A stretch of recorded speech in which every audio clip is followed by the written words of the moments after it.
Ayan, halabas sa ating lahat. Kalinga Pedro nagsalita na tungkol sa paghihingi ni Arjen ng Gcash. Arjen, walang respeto kay Edu.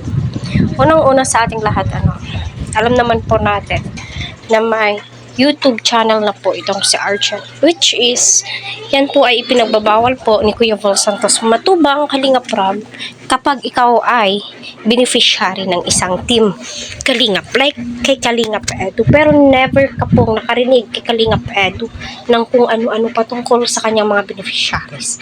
So, dyan mo po talaga masasabi na napakabait ni Kalingap Edu. Pero hindi na po niya siguro matiis po yung ginagawa ni Arjen. Minsan nag-a-update din po itong si Arjen patungkol kay Carla. Nag-a-upload din po siya ng mga TikTok videos po nila ni Carla, which is bawal po yan.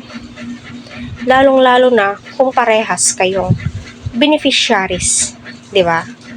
So, ika nga ni Kalingap Edu, bawal nga daw po ang matitigas na ulo dito sa Team Kalingap, which is totoo naman. At kung totoo sila, hindi po nagkulang si Kalingap Edu kay Arjen. Especially nung na-hospital po siya.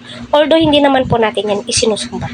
So sana gantihan din po ni Arjen ng magandang asal itong si Eds. Kasi nga po napakabait po ng kanyang Good Samaritan. Yung nakascout nga po sa kanya. At hindi po siya pinapabayaan ni Kalingap Edu. Alam na alam po niyan ng mga supporters ni Arjens.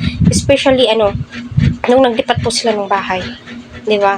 Halos araw-araw po silang magkasama ni Eds, nagbabanding, sinasamahan si Arjen maglako ng isda, binilhan ng bangka with the sponsors, diba? Kaya noon napakainit po ni Kalingap Edu, sa viewers o supporters ng EDC, kasi mas marami daw pong time si Kalingap Edu kay Arjen kaysa kay fiancé. So siguro napagtanto ni Kalingap Edu yung mga pinaggagawa ni Arjen.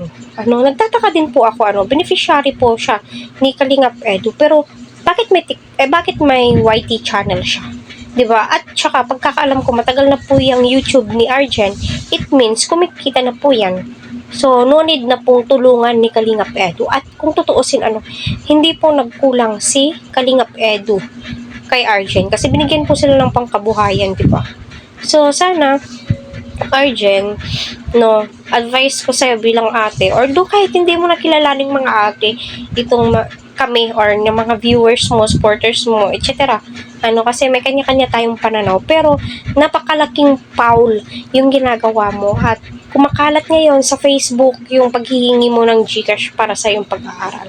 Tutuusin, mas nauuna ka pa daw po mag-update, sa Jomcar, which is, bawal po yan, nauunahan mo minsan si Kuya Val at ang mga ibang scouter patungkol kay Carla, malaki na siguro yung kita mo. So, para sa akin, Arjen, minsan pahalagahan mo yung Good Samaritan na nandyan, lalong-lalo na nung time na walang-wala ka. Kasi, kung tutuusin, siya po yung naging dahilan, grabe napakabait ni Kalingap Edu. So, napapaisip ako, bakit mo nagawa iyon? Bakit mo nga ba nagawa yun kay Eds, Arjen? Diba?